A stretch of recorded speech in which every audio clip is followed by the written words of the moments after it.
Hello friends. Now Francis Bacon of revenge, we have seen main points. Revenge is wild justice. That is, it is the justice that you can see among animals in the forest or in the jungle. Eye for an eye, tooth for a tooth. Then if you don't take revenge, you become a glorious person, a Mahatma. And third, we saw why do people take revenge or hurt others or do wrong? For profit, for honor, for pleasure, and sometimes it is because of their nature. The last, when we conclude, they say, sentence 19, Bacon speaks of vindictive persons. Vindictive persons. That is, people who have got ill nature. They are always thinking of how to take revenge on others, how to hurt others, how to do wrong things to others. So such people are vindictive persons. So they are ill nature. They are like thorns. See? And the fourth point we saw, there are two types of revenge you can say, tolerable and intolerable. That is, tolerable is soft. Soft revenge, the other is hard revenge. And then we saw the frank revenge and hidden revenge.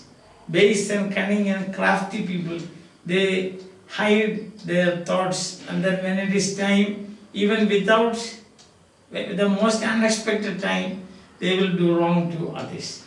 Then you can see wrongs of enemies and wrongs of friends. See, the revenge taken by enemy you can forgive, but the revenge taken by a perfidious friend, for example, betrayal, that is something that we cannot forgive, and there is no command.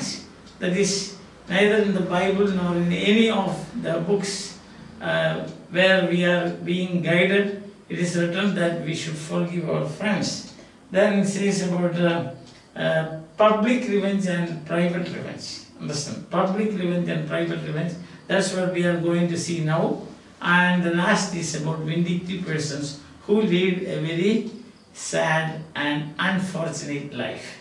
So vindictive persons are, see for example, you can see Shylock.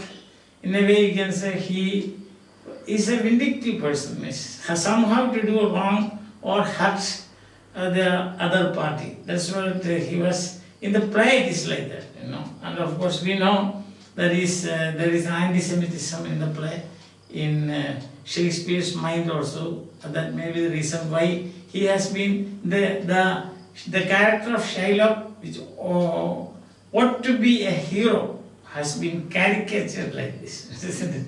That may be because of the anti-Semitism of the author. Now we come back to, I am not justifying either side. So I am coming back to the point. The last point is, last but one point you can see, sentence 17. Public revenges are for the most part fortunate, as that for the death of Caesar, 3 public revenges: Caesar, for the death of Pertinax, and for the death of Henry III of France, and many, many more. So it says that 3 persons, they suffered public revenge. Public revenge means, say, taken in a public place, so to say. Caesar, you know, he was stabbed in the Senate. So that is a lesson for us in that way. That's why we say it is fortunate. Fortunate for them and fortunate for us also. Because it is just kind of working of nemesis. Working of nemesis, or what we say, poetic justice, nemesis. No? So if you feel a kind of satisfaction, a catharsis, just got a cathartic effect. You see public revenge, and that also you find that the person really deserved that. Then there's a cathartic effect, means a purifying of your soul. When you find that a guilty person is punished, you have got a kind of moral satisfaction. That's why fortunate he says. Caesar was, of course, we know, he was stabbed by his own stepson, that is Brutus. I told you there is a tradition, and also a senator, Cassius. So these people stabbed him, and but when you think about the life of Caesar, preceding this event, you will find that here he also had committed many wrong things. So a person who had committed wrong things and he was like a dictator. So a person who had already committed wrong things, he is getting hurt from others. So that is a kind of what is a poetic justice. No? That is, you become equal. You have done something wrong to others, and then some other people will be doing wrong to you. So that is a kind of public, it's a lesson for us. It's a lesson for us. That's why we say that it is fortunate. Same thing for the death of Pertinax. Pertinax, he was the Roman emperor. He was assassinated in 193 AD. See that? By Praetorian guards. He was put to death. Same thing. He too was a dictator. He had done many wrongs to other people, and so what happened is, in his own, in the hands, from the hands of the guards, he got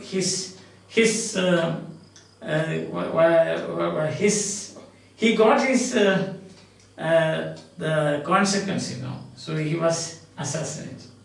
Understand?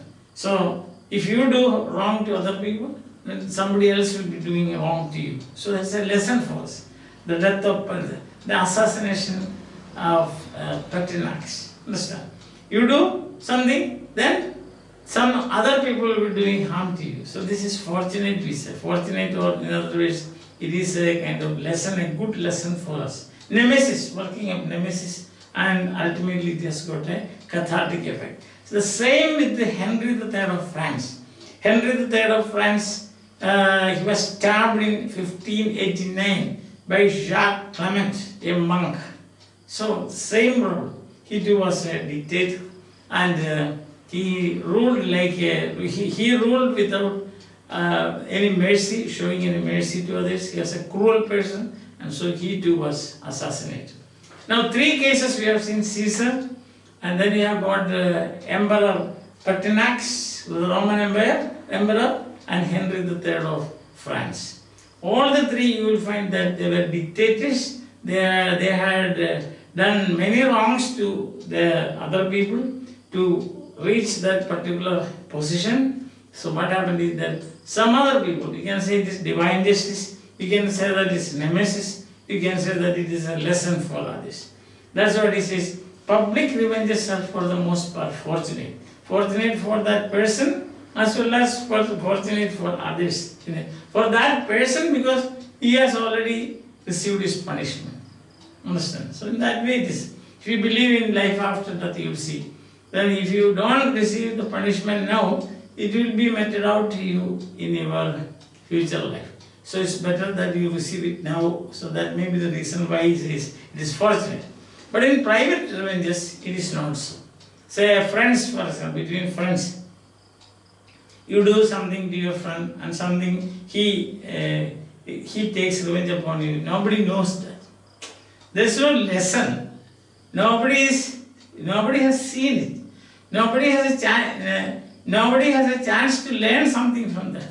So it's a kind of what you call a friend to friend, or an enemy to enemy, or it may be for some silly things like, as I told you, maybe a jalebi, maybe the cause, or maybe somebody is prospering and that the other person is jealous. So probably he might take revenge upon him. So that is private. It's at a very, you can say, individual level. The other one is, see, for example, if two of you, you are enemies, and you take a revenge, nobody is going to remember that. Nobody will know about it. But on the other hand, even now, when I am standing before you, I am talking to you, I am trying to explain things written by Francis Bacon. We remember now Caesar's life, how he met with this tragic life, end. There is Pertinax, the Roman emperor, that also we know, and also Henry III. Why it happened? Or when you see the public revenge taken by Macduff. Macduff, the revenge on Macbeth. So what we get is, we get a kind of satisfaction. See, that is, Macbeth was such a cruel person. He killed his own king Therefore, what happens? It is only natural that Macduff should take revenge upon Macbeth. Macduff was faithful. He was faithful, and he was totally against this kind of corrupt practices, like as Macbeth did, killing his own king. And he was very faithful, and he was a good follower of that King Duncan, and therefore he went out. He went with along with the sons of King Duncan, he also went with them, and he protected them. After making preparations, he came back with this intention of taking revenge upon Macbeth. So that is, we have a kind of satisfaction. We have a kind of moral satisfaction. Oh, such a thing has happened.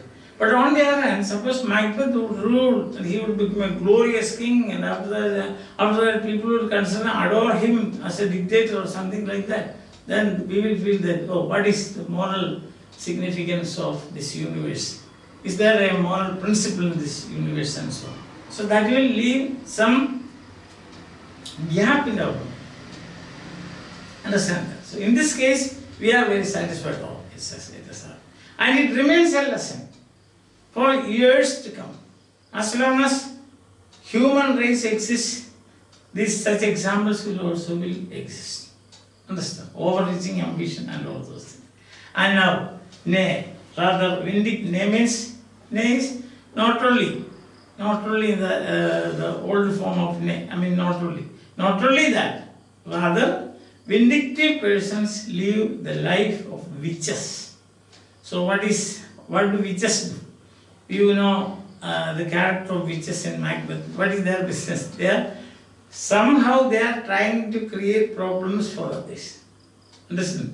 Either telling half truth or stopping some people, some good people, and telling them half truths, or attracting them to commit crimes, or asking them or encouraging them to take revenge or do harmful things for others. See, that is their business. 24 hours the witches are thinking about that. Like that, if a person also thinks how to create problems, like Iago. Iago, throughout the play you find he is creating problems, isn't it? One after another. So such people, what do?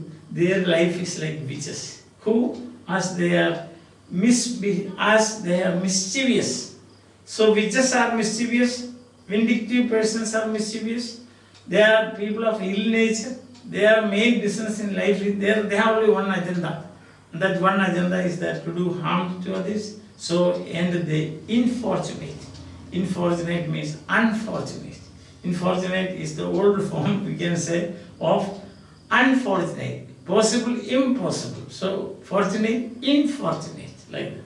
But now it is impossible. Sorry, unfortunate. Unfortunate is tragic. It's a tragic life. At the end, what happens is they live a tragic. Their end is very tragic. So, as a whole,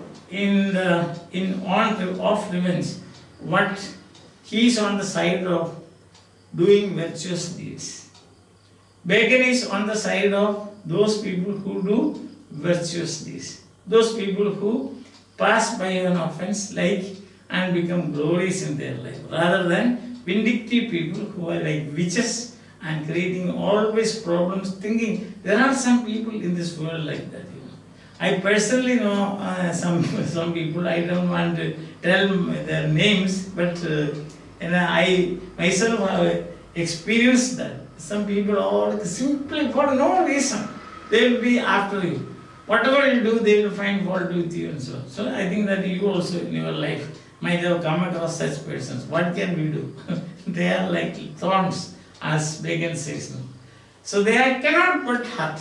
So, but what happens is that towards the end, these deeds of theirs, that is life of witches, leading such vindictive persons, what is happening to them is they will these Beads will have a corrosive effect, a corroding effect in their mind and in their character. Psychologically, they will be depressed, and finally, they will end very sadly. They will only see the dark side of life.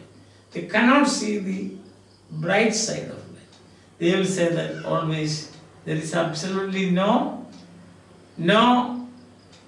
silver line in the clouds. They are pessimists, they are depressed people, psychologically they are sick, they are psychopaths. That's the reason why they are always thinking about how to create problems for others. So what can we do? We can only say, get away from them. That can be done. So when you find a person like that, what you can do is that you can just move away. That's all what we can do. Understand that? So as a whole we can say, revenge, while justice, not to take revenge, to pass by offense is glorious. And then the most important point is that you can try not to be vindictive.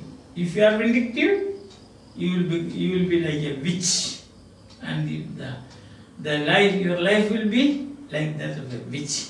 It will be an unfortunate life. The character of that person, the life of that person, that will be very, very, end of that person will be very, very unfortunate. Unfortunate. In Bacon's verse, unfortunate. I think it is clear to you now. So from beginning onwards you can see, from wild justice, then end also like that. Vindictive persons lead a life like that of witches, and their life is unfortunate. In between, what he says is that it's better not to take revenge. Listen, better not to take revenge. Because wise people, they have many things to do, present and things to come. Think about the present and things to come. Bygones be bygone. Yesterdays are gone. Tomorrow you are waiting fresh woods and pastures new. Listen. So that is the general tone of that essay. It's a wonderful essay, of course. I need not say it is wonderful. Already you have read it. Together we have read. I have tried to explain that. I think that you have enjoyed my explanation. In that case, you will share and subscribe. Bye. Have a nice day.